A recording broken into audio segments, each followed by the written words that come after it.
I didn't know if you were going to be alive, and then it kind of hit me like, wow. And you're looking amazing. You're the only person I know who could go into major surgery like that and come out looking better than you did before. And you shaved for us, thank you. I shaved for you. Yeah. There was a picture on the wall there of us together at Pete's wedding, and I had a beard. And people online overwhelmingly said, you look way older. There we are on the far right. And, you know, I want to clarify, because yesterday on Fox and Friends, I teased Sean Hannity, got picked up a little bit, about him punching me at the wedding. He came up to me. Yeah. He's like, hey, brother, man, how you been? And he punched me below. I have about a 6-inch scar in here. And I was worried about it. Somebody hitting me right before your wedding. He punched me right below the scar. I was like, ooh, and I was fine. And I don't know if you remember this, because you might have been a little tipsy. At the end of the night, you were like, I love you, man. And you punched me. Well, that is a universal sign of affection. But here's the bottom line. You punched me above the scar. This is a true story. Yeah. So if you want to get into a fight with Hannity or Hegseth, they've got really bad aim. Neither one of them. I got a scar this big, and neither one of them hit it. And I've been thinking about Dave, our stage man, forever, too, because our good friends Bob and Emily Jones took us to dinner after the surgery and gave me this emoji. It's shaped like a liver. Oh, I love it. And it says, I'm a liver, not a fighter. Oh, and Dave loves puns, but I want to say thank you to so many people out there. There are a pile of letters that were in my office waiting for me. These flowers were sent by Mary Jane Blaney, who I don't know, who's a Fox viewer here in New York. So I said, let's bring them up to share. But I want to, before I forget, I've been thanking the world.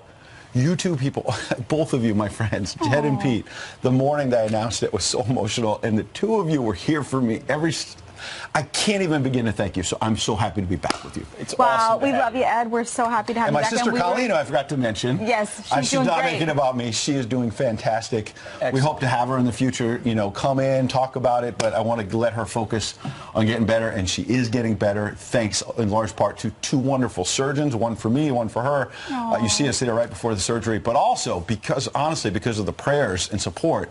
There was a prayer army of Fox viewers out there on social media, emails, I'm telling you, I have more letters at home. I can't even keep up. I brought them because I want you to know that I got all of them. And most of these that I've opened already, they're the prayer cards. People were saying masses for us around the country, around the world. Thank you. Can I tell you, everyone who stopped me in the last 2 months, the first thing that they talked about was you. You have so many people who love you, that watch this show and missed you so much. We missed you so much, and we were so excited. I was communicating with you the whole time. You were. So excited. Not so much. I did. I sent a couple of animals. I don't stay in touch. No, she kept texting me saying, my mom is really worried. My Are you mom's really worried, because my mom kept saying, how's Ed doing? She's a huge fan of yours. I got the same thing everywhere I went. How's Ed going? Have you talked to him? And that would remind me to text Ed. Yes. And I'd be like, hey, buddy, how you doing? But you've inspired a lot of people. You have. And we're so glad and to raised have you a ton of awareness on the issue. And we hope to do that in the days ahead. But in the meantime, we've got a lot of news to get to, and it's great to be back. Mexico, interesting. After making a deal with the president, deploying tens of thousands of police and troops to the U.S.-Mexico border. Remember how much skepticism there was? Oh, the president's never going to get a deal with Mexico. This is never going to have an impact on the spread of illegal immigration. Well, guess what? Mexico just announced a 56% drop in the spread of migrants arriving at our southern border over just the last 3 months. That's right. Here are the numbers. At the height of this crisis at the southern border, the amount of apprehensions and inadmissibles, meaning refugees who were deemed inadmissible, was 144,000. And that was a high water mark. According to reporting from Mexican officials, in addition to aggregate numbers, estimates from the Customs and Border Patrol, that number's at 63,000 today, a 56% drop. A sign, listen, the president threatened tariffs. He gave him 90 days to get in shape to do it. The 90 days is up on Tuesday. So this is definitely the Mexicans getting out front of this and saying, listen, we've done something about this. But either way, it's good news if the spigot has been slowed down. Yeah, and that was a super controversial move by the president. He took a lot of heat on that. People were saying, oh, you know, you're threatening tariffs. That's a big mistake. You're not going to get Mexico to cave. And once again, you know, Donald Trump is a businessman. So he was thinking of a strategy that many other politicos in Washington couldn't see. And as a result, Mexican government has deployed over 20,000 police officers and National Guard troops across the country to deter these Central American migrants from passing through Mexico en route to the United States. And it's been so far much more of a success on this issue than we've seen in the recent past. And this is one of the few politicians, President Trump, that has been able to get this issue front and center and not only make people talk about it, but actually do something about it. So that's going to help him come 2020. For the president. candidate heading into 2020. What are the Democrats doing on the other side? Well, Pete Buttigieg, one of the many candidates on that side. Last we checked with him, he was talking about how with climate change, he's saying if you eat burgers and you use plastic straws, you're part of the problem. Now he's weighing in on abortion with something pretty remarkable, Pete. Yeah, so here's Pete Buttigieg on the trail talking about his defense of being basically pro-abortion all the way to the 9th month. Here's how he defends it. Listen. It's obviously a tough issue for a lot of people to think through morally. Then again, you know, there's a lot of parts of the Bible that talk about how life begins with breath. And so even that is something that we can interpret differently. I think no matter where you think about the kind of cosmic question of how life begins, most Americans can get on the board with the idea of, all right, I might draw the line here, you might draw the line there, but the most important thing is the person who should be drawing the line is the woman making the decision. So he says life begins at breath, not at conception. This is raising all kinds of eyebrows this morning. You know, this topic is so interesting for me as someone, because I am pregnant and I've just gone through a whole bunch of sonograms. I have to say it does shed light on the issue. And when you look at, I mean, I have seen, just recently, saw a sonogram 2 weeks ago, you look at a 28-week-old baby. That baby has expressions. There's pictures of him smiling. He's animated. To hear someone then talk about the fact that that's not considered life to them takes on a whole new meaning when you go through the experience like this. I mean, you've had Democrats coming out and saying it's a woman's decision, even if that baby is born alive. That is not the woman's decision. That is a born alive baby. There needs to be a distinction made here to where, you know, people actually start talking about life as life. And when you see images like that, and I'm telling you, that's why they want to keep sonograms out of these rooms when you know, Planned Parenthood and everybody like that wants to do abortions, because it makes it real for people and they see this is a human being in there and this decision that I make impacts a life. Absolutely. You saw Bernie Sanders say we need abortion because it'll help us with climate change. Now you've got Pete Buttigieg using the Bible to justify the taking of an innocent life in a child. And listen, if you want to play the Bible game, we can play the Bible game all day long. I mean, it was King David in Proverbs who said, "You knit me in my mother's womb." The Bible has plenty of references to being made in the image of God, that children are a blessing. He's trying to go off Genesis of God breathing into the nostrils is what he's got it. Yeah, I mean, I've read that. I understand the reference, but ultimately, this is a justification of a political position which is increasingly untenable because of technology and science and what we've realized about human life, and really just the conscience and the soul of understanding what life, how life comes to being and what it means. So I think this is a loser for Democrats to fight on, but they've dug in even harder because of special interests are so powerful on that side. Remember the context, Pete Buttigieg being from Indiana, where Vice President Mike Pence is. He's already attacked the Vice President several times over his faith. What do you think about all this? Friends at FoxNews.com. In the meantime, NFL kicked off this week. So Drew Brees, a big-time quarterback, of course, down in New Orleans, he's calling out the media this morning after getting some backlash for encouraging Christian kids to what? Bring their Bible to school. There's a Bring the Bible to School Day. It's October 3rd, by the way. If you didn't know about it, check it out. It's a super cool effort to say, you know, this is a free country where faith can be important and you can bring your Bible to a public school or government school. Well, he cut a video supporting Bring a Bible to School Day. Well, here's the original video, and then we'll bring you the backlash. One of my favorite verses in the Bible is 2 Corinthians 5:7. For we live by faith, not by sight. So I want to encourage you to live out your faith on Bring Your Bible to School Day and share God's love with friends. You're not alone. That is the video, by the way. Yes. So if you're wondering if there's selective editing going on, controversial. That's the video. Yeah, what was controversial about it, I think, was that it was backed by Focus on the Family, and that's an organization that has taken a lot of heat by many. People have labeled them as being anti-gay and supportive of conversion therapy. But if you actually listen to what Drew Brees says in that video, there is nothing controversial about encouraging Christian students and Christian kids to bring Bibles to school. You would never know that, though, if you saw the coverage in the media. Check out these headlines. Newsweek, Drew Brees, New Orleans Saints quarterback, records video produced by anti-gay group Focus on the Family. Yahoo, Drew Brees needs to apologize. New York Daily News, Drew Brees is the biggest hypocrite in sports. Drew Brees doesn't need to apologize. Let's take a listen to his response to the backlash. I'd like to set the record straight. I live by two very simple Christian fundamentals, and that is love the Lord with all your heart, mind, and soul, and love your neighbor as yourself. So the fact that these rumors have been spread about me are completely untrue. What I did was I filmed a video recently that was encouraging kids to bring their Bibles to school for National Bring Your Bible to School Day. To bring your Bibles to school, to be able to live out your faith with confidence, and I even gave one of my favorite Bible verses. It was as simple as that. So, I mean, the mob comes after Drew Brees. He's being clear about his faith. It's a simple testament of bring your Bible to school. By the way, they brought more press to this now than Bring Your Bible to School Day would have ever had. I bet a lot of our viewers are learning about this, including myself.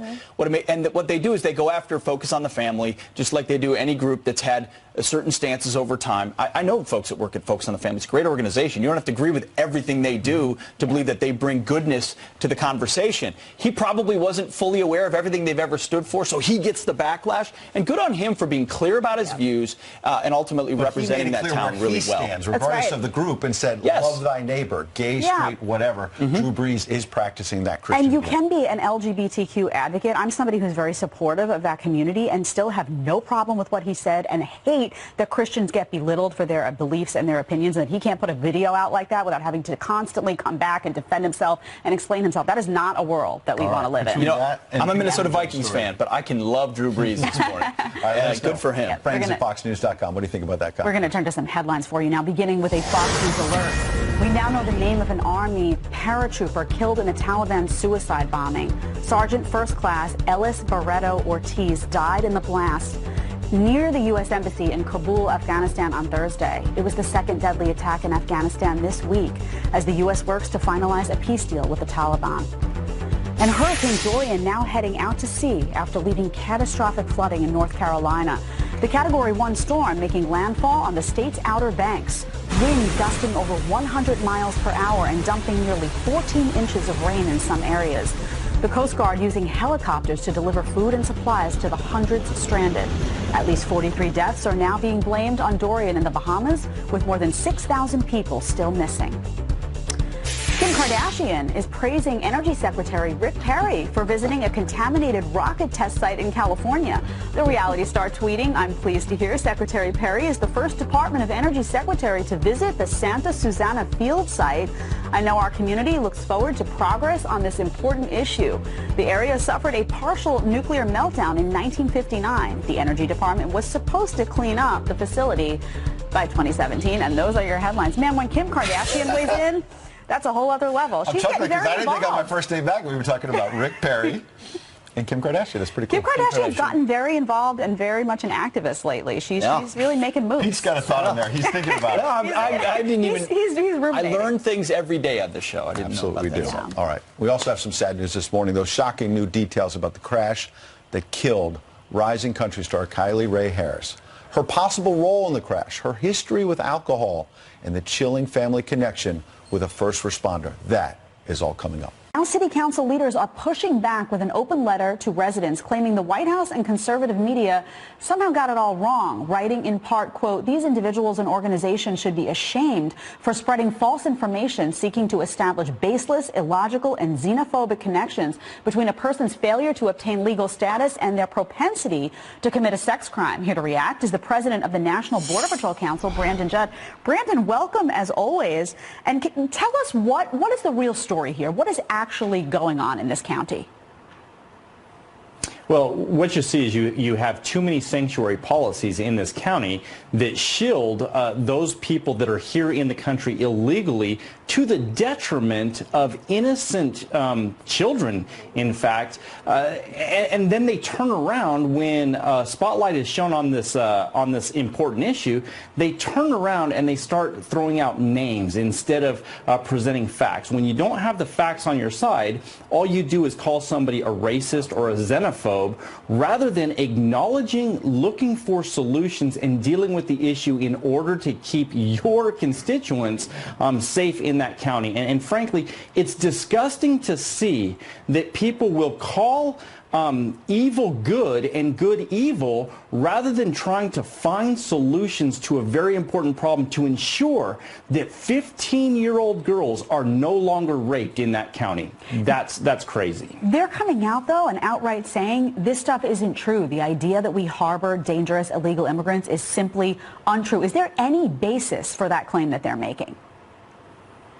No, there's not. In fact, ICE has tried to put, well, ICE has put detainers on individuals in this county, and that county has not cooperated with ICE, and they haven't upheld those detainers that ICE has put on them. So again, there's nothing that the White House or Director Cuccinelli has blown out of proportion about this county. What they're doing is they're coming out and they're saying we've got to end these sanctuary policies in order to keep Americans safe in their own counties and in their own country. Brandon, another hot topic when it comes to immigration right now is Mexico. Mexico just announced a 56% drop in the number of migrants arriving at our southern border over the last 3 months. This is directly related to the president's policies, the fact that he put pressure on Mexico, threatening those tariffs initially. He got them to do a lot of work when it came to preventing Central American migration from passing through Mexico into the United States.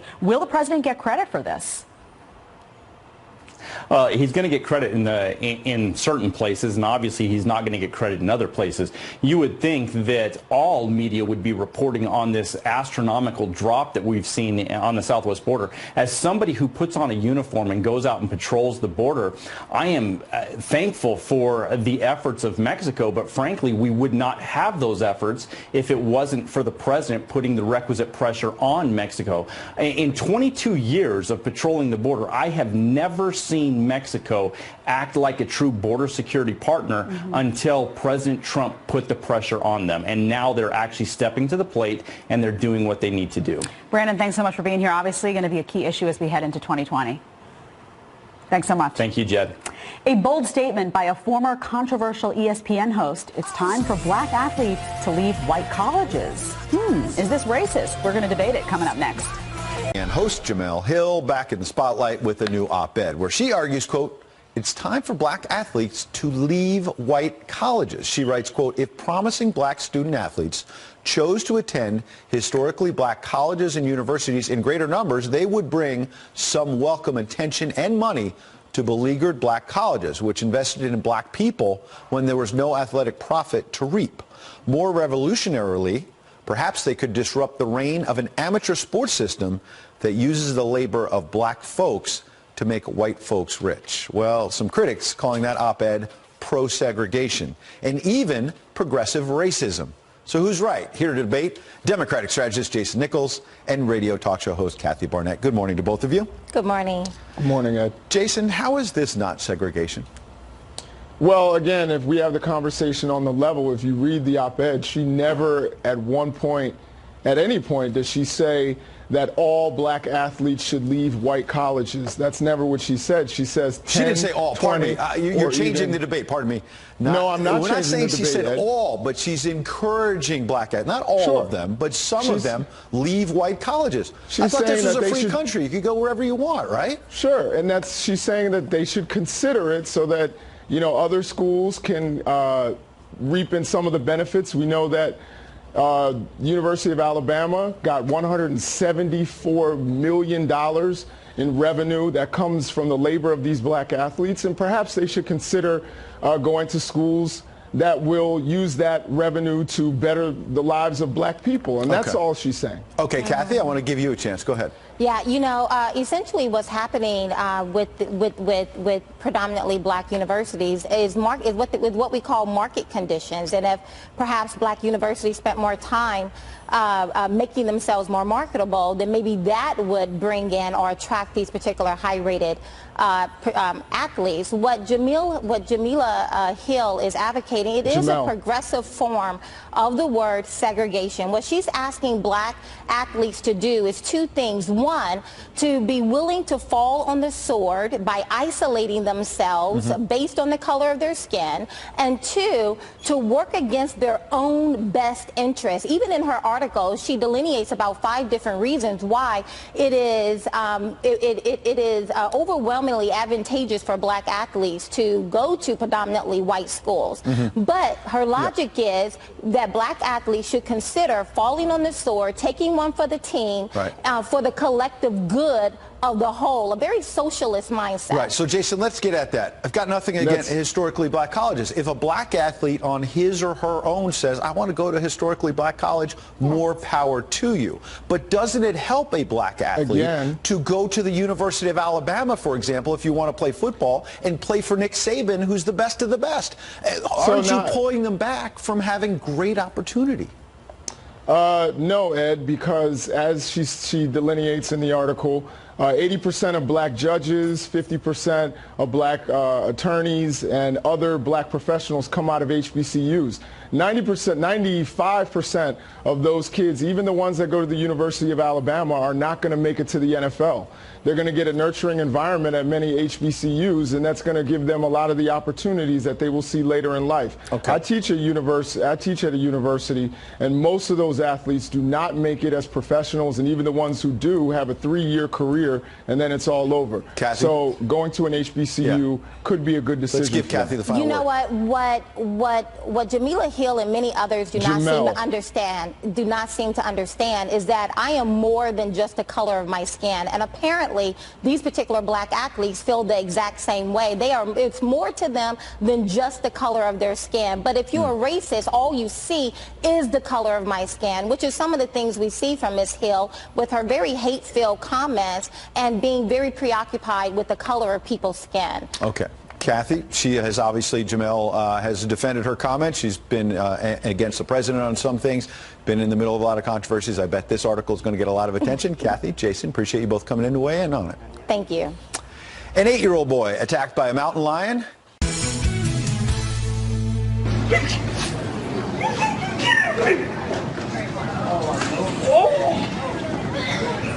Oh my God! Oh my God!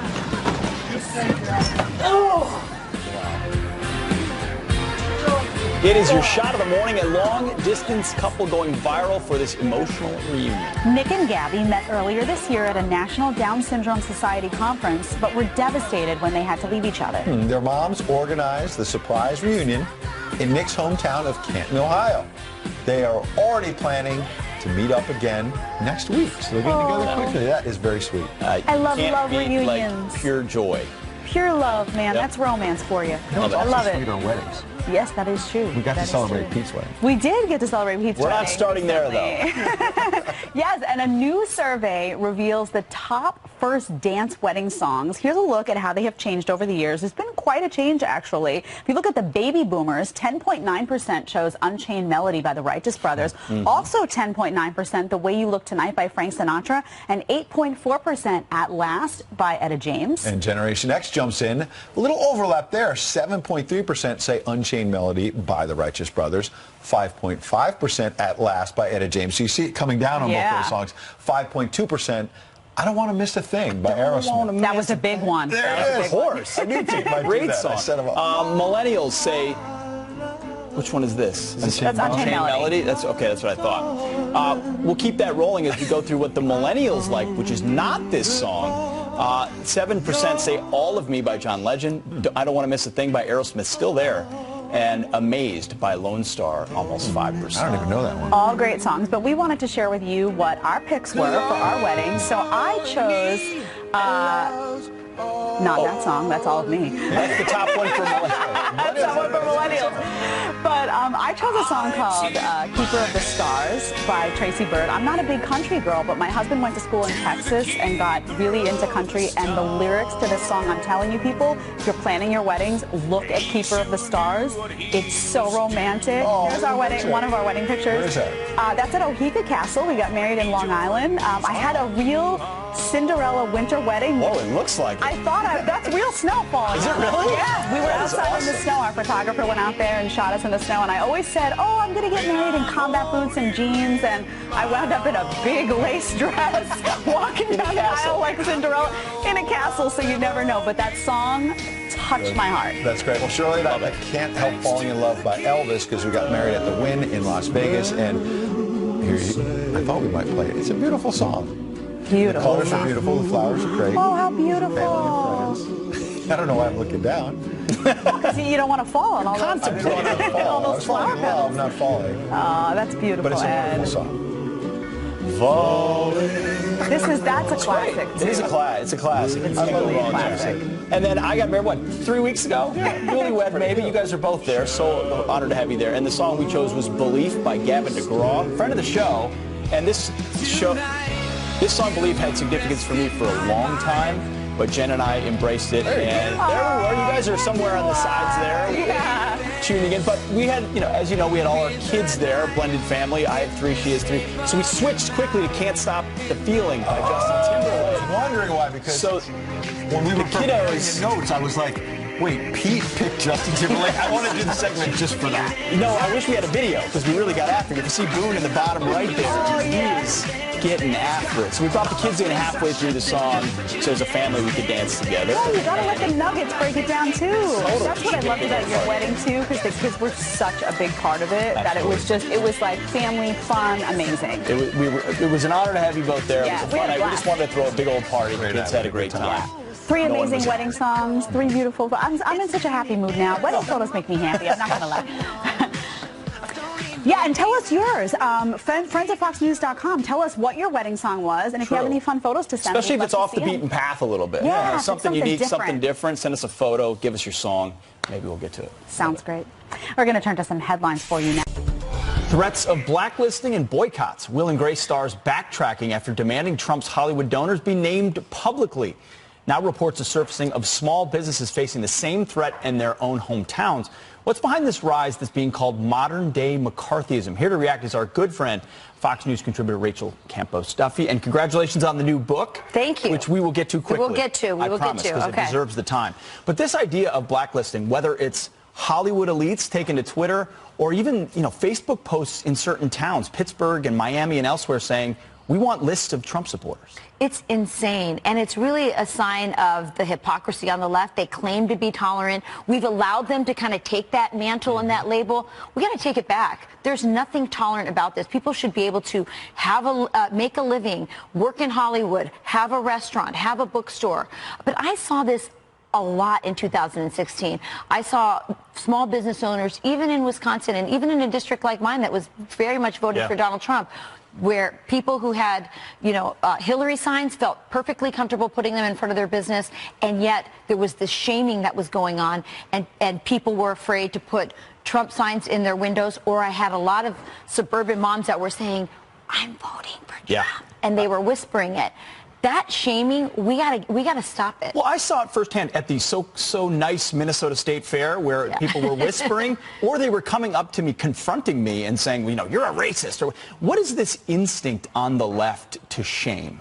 I don't know, and it's funny. I saw Dan Bongino this week on a show, and he was saying that he goes to a gym that's actually very much used by conservatives, and yet there was a liberal that came in and said, I'm not going to work out here because Dan Bongino's here. It's like there's an immaturity about it too, and I think we ought to shame on the other side. We ought to expose it and show exactly that it is McCarthyite, that it is anti-American, and that it is intolerant, because we have allowed the left to own this title of compassion and tolerance, and they are not. Let me get to your book, though. It's a great concept. Paloma, tell me about this children's book. Okay, Paloma Wants to Be Lady Freedom is the story of a little girl whose father becomes an American citizen and wants to celebrate by going to our nation's capital. She doesn't want to go. She's missing a birthday party, and she can't figure out what's the big deal about becoming an American. And this book is inspired, one, by my mom, who was a legal immigrant, became an American around the time I was in kindergarten, around the same age as the little girl in this book, and also my daughter, because when my husband was elected to Congress, none of us in the family had ever been to the Capitol, and she fell in love with the U.S. Capitol and with the statue at the top of the Capitol, which is Lady Freedom. You and I have talked about this before. There is this conflation of it's very intentional. It's an intentional conflation of legal and illegal immigration, and being the daughter of an immigrant, I think it's important that we start talking about valuing and appreciating citizenship again. Absolutely. You've been a leader on that from the beginning. And you're right. With a bunch of young kids, you go to look for books that have like redeeming value or are patriotic, and there's so few of them. So check this book out, Paloma, anywhere books are sold. Let's make it a #1. I'm sure it will be. Thank you. All right, it Rachel, already is, Pete. It already is. We'll make it means you should get it and get some for your neighbors and everybody else. Maybe the people who aren't thinking actively about citizenship. Or your school library. Or your school library. Absolutely. And folks, of course, can check you out on Moms on Fox Nation, which is fantastic. Rachel Campos-Duffy. Thank you very much. Thank you, Pete. All right, coming up.